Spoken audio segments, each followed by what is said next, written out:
Existem etapas, né? Assim, quando a gente tem a nossa experiência com Deus e aí a gente vai começando a aprofundar, né, na intimidade, na vida de oração, no estudo bíblico, enfim.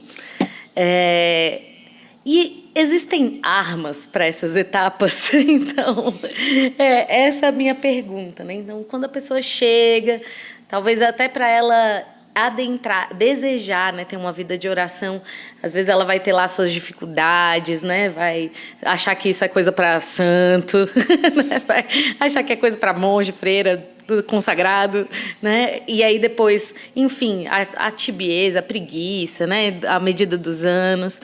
Quais são as armas que a gente pode utilizar nessas etapas? Eita, menina, olha isso. Então, assim, como eu digo, não é uma receita de bolo, é uma partilha de experiência, né? Mas é claro que nessa partilha a gente pode ter a ajuda de Deus. Primeira coisa que a gente precisa, e eu acho que precisa entender, já que tu falou, é um combate. Você se colocar, a vida, nós estamos em um combate espiritual, né? Não é uma realidade que nós estamos aqui a passeio, né? Aparentemente, alguns ainda pensam que a gente está tipo aqui a passeio. Não, é um combate espiritual, sim.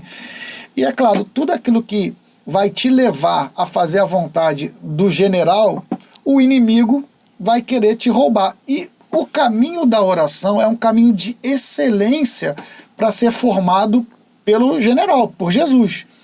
E é claro, então, que esse momento vai ser o momento que você vai receber ataque.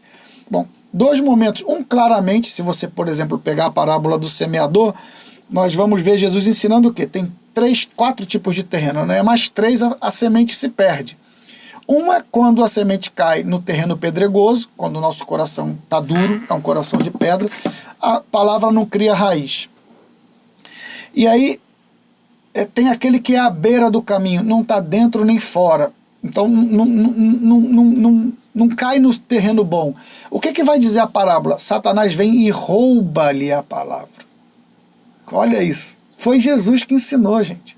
Então, qualquer contato com a palavra de Deus, seja ela em uma pregação, seja ela em um podcast, onde a palavra de Deus está sendo apresentada, qualquer contato com a palavra de Deus é debaixo de um combate, irmão. Vai ter coisa que vai querer distrair você.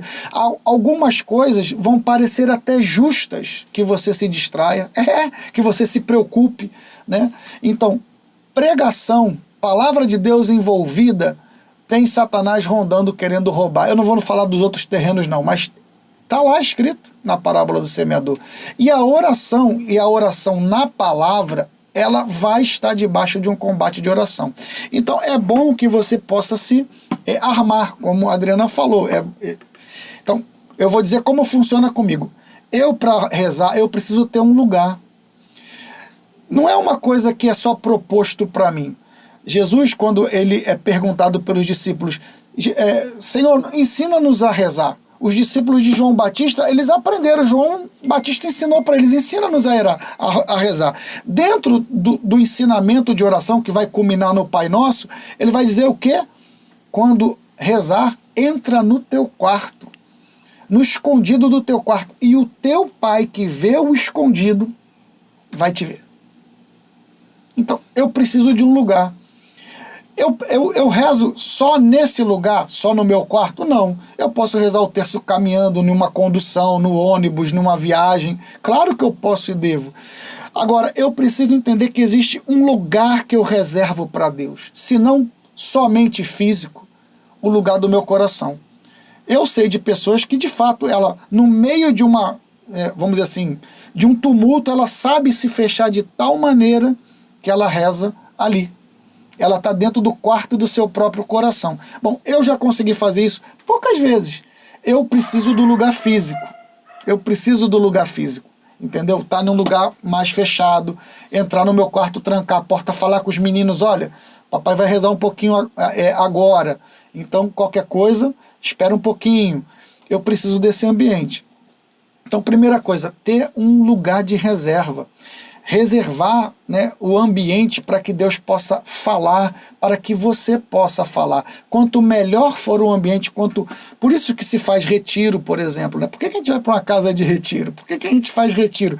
Para se reservar, se retirar do ambiente que nos distrai. Então, a oração do dia a dia também é assim.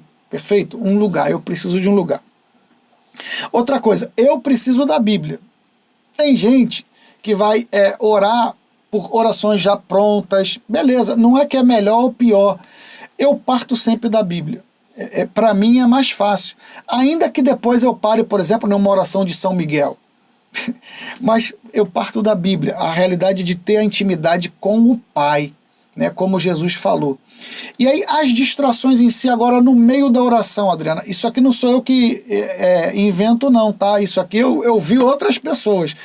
Então, lendo livros também e ouvindo outras pregações, eu aprendi uma coisa: as distrações, elas entram na oração. É quase impossível você rezar de uma tal maneira que o seu pensamento não fuja para outras coisas. Um exemplo simples: eu estou aqui conversando contigo e de repente invade o meu pensamento uma conta que eu tenho que pagar, um boleto. E aí eu começo a ficar, ai meu Deus, eu tenho que pagar aquele boleto, ai meu Deus, eu já estou aqui 2 horas com a Adriana, e eu tenho que ir embora porque eu tenho que pagar aquele boleto. Eu estou dividido, eu não estou contigo mais, entendeu, Adriana? Uhum. Não estou mais contigo, minha cabeça está fora.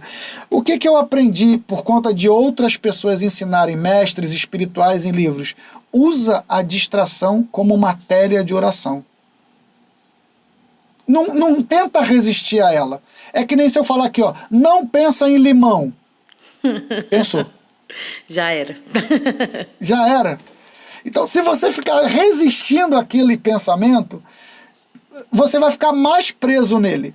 Então, o que eu faço? Se eu pensei em um boleto, estou em oração.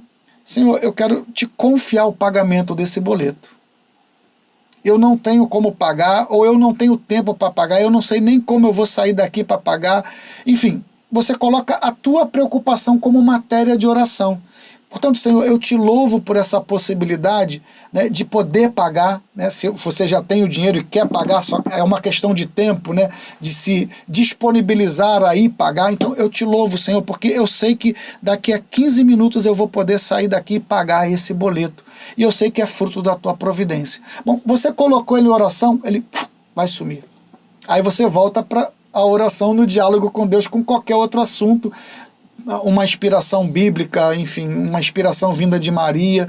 Então, são armas que você pode utilizar para a distração não entrar e ficar sendo esse impedimento à intimidade com Deus. Agora, tu pode perguntar assim, mas Alexandre, você só então tem que ter esse lugar físico? Não. Os santos, né, ensinam, a Bíblia também diz isso, né, o orar sem cessar. E quantos de nós, ao orar esse texto, ao ler esse texto bíblico, fica pensando assim, mas como eu vou orar sem cessar? Como eu não consigo, Alexandre, olha, eu não tenho como orar sem cessar. Bom, mas se a Bíblia está dizendo que é para orar sem cessar, é porque é possível. Deus não ia pedir algo que não fosse possível com a ajuda dele. Deus não faz a gente de joguinho, né? Então é possível. Se Deus pede, é porque é possível. Se Deus manda, é porque ele quer conceder. E aí existe um livro que é um tesouro, que é chamado Peregrino Russo. Eu acho que alguns irmãos já devem ter ouvido.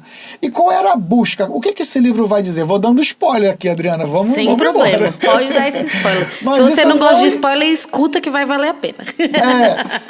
Então, qual é a temática do livro? Um homem, o peregrino, que está buscando como rezar.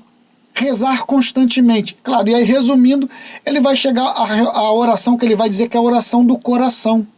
Que é: Jesus, tende misericórdia de mim, que sou pecador. É mais ou menos assim. É uma frase, é uma jaculatória. Que ele vai de tal maneira disciplinando, então, se eu quero ser um homem, uma mulher de intimidade, eu preciso reservar tempo, lugar, enfim, disciplina. Sem disciplina não existe santo, irmãos. É impossível. Sem disciplina não se tem santo. Precisa de disciplina. O que ele começou a fazer? Ele começou a se disciplinar em repetir essa frase constantemente. Ele acordava de manhã e o que era a primeira coisa que ele voltava para a cabeça e tentava manter ela durante o dia inteiro? Jesus, filho de Davi, tende piedade de mim. Jesus, filho de Davi, tende piedade de mim. Eu acho que é essa, eu não vou lembrar de cabeça. Mas é por aí. E ele fica repetindo aquilo ali constantemente. Isso 1 dia, 2 dias, 3 dias, 4 dias, 1 mês, 2 meses, 1 ano, 2 anos, 3 anos. E aí o que ele entendeu? Ele começou a ver que o ritmo da respiração, da batida do coração dele, se tornou a oração dele. Toda vez que ele sentia a respiração, ele estava em oração, porque ele automaticamente, na respiração, ele se reportava a Deus: Jesus, filho de Davi, tende misericórdia de mim. Então, é possível? Eu acho que é. Os mestres espirituais dizem que é possível. O problema é, eu estou disciplinado a esse ponto de buscar essa intimidade? Eu vou aqui já me acusar, Adriana. Eu não consegui ainda. Eu já li esse livro tem muito tempo. Muito tempo. E quando eu li, eu passei a fazer todo dia de manhã. Eu acordava. O primeiro respiro que eu dava acordado, né? Jesus, filho de Davi, e tentava, né? Durante o dia inteiro ficar aquilo. Eu ainda não consegui, mas eu quero perseguir. E se os mestres da espiritualidade, todos eles indicam esse livro, todos eles, é um livro muito, muito interessante. Eu acredito que é porque ele ensina, de fato, uma possibilidade de uma oração, né, constante. Então, eu posso e devo ter os meus momentos de exclusividade total. Agora, esses momentos de reserva com Deus, ele precisa transbordar para o restante da minha vida. Quando eu consigo isso, eu estou orando sem cessar. Então, você vai estar cozinhando. A cozinha, o preparar alimento, se torna oração. Eu falo isso assim, Adriano, eu não estou falando porque eu consigo isso não, eu falo isso. Isso é uma outra frase que eu guardo do hoje cardeal, né? O cardeal Cantalamessa, né? Ele vai dizer o quê? Se prega com mais ardor aquilo que se mais deseja.